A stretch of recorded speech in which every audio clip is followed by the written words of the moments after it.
Assalamualaikum warahmatullahi wabarakatuh.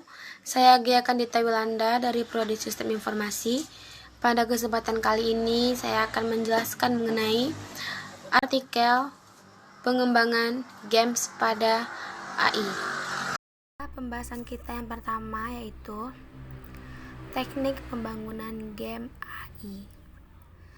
Di dunia akademis, bidang kecerdasan buatan dipelajari secara serius untuk meningkatkan kualitas hidup manusia.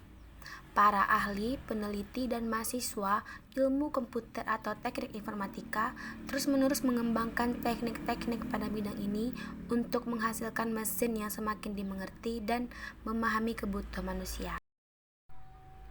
Dan ada banyak teknik yang diadaptasi dari bidang kecerdasan buatan untuk diterapkan pada game. Beberapa di antaranya yaitu 1. Mengejar dan menghindar. Mengejar dan menghindar merupakan teknik dasar yang diterapkan pada banyak games berbasis kecerdasan buatan dari yang sederhana sampai yang kompleks. Metode paling umum pada teknik mengejar dan menghindar ini adalah melakukan pemutakhiran atau update koordinat terhadap objek yang menjadi sasaran.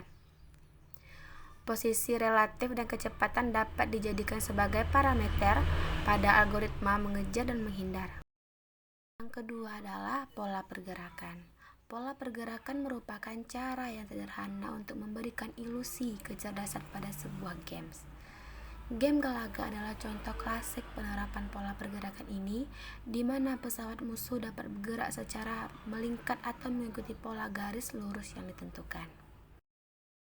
Yang ketiga yaitu metode pathfinding. Metode pathfinding paling mudah ditemui pada games-games bertipe strategi, di mana kita menunjuk satu tokoh untuk digerakkan ke lokasi tertentu dengan mengklik lokasi yang hendak dituju. Yaitu jaringan saraf tiruan atau neural network. Neural network cukup baik ketika diterapkan pada kasus-kasus yang sifatnya non-linear atau mengambil keputusan yang tidak dapat dilakukan dengan metode tradisional. Penerapannya seringkali pada game-games yang memerlukan kemampuan adaptif atau belajar dari pengalaman. Sebagai contoh, jika suatu ketika terjadi pertempuran antar player dengan unit komputer dan unit komputer mengalami kekalahan, maka pada kesempatan lain yang serupa, komputer akan memilih untuk tidak bertempur. Semakin banyak pengalaman yang dialami komputer, maka komputer menjadi semakin cerdas. Yaitu decision making. Decision making adalah serangkaian algoritma yang dirancang dengan memasukkan beberapa kemungkinan langkah yang bisa diambil oleh suatu aplikasi. Pada games ini, decision making memberikan kemampuan suatu karakter untuk menentukan langkah apa saja yang harus diambil. Contoh media interaksi yaitu penglihatan, suara, ucapan, dan gerakan anggota badan.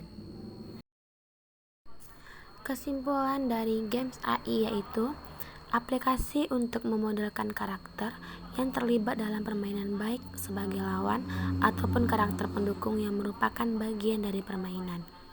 Peranan kecerdasan buatan dalam hal interaksi pemain dengan permainan adalah penggunaan aplikasi yang bersifat alami, yaitu yang bisa digunakan manusia untuk berinteraksi dengan sesama manusia.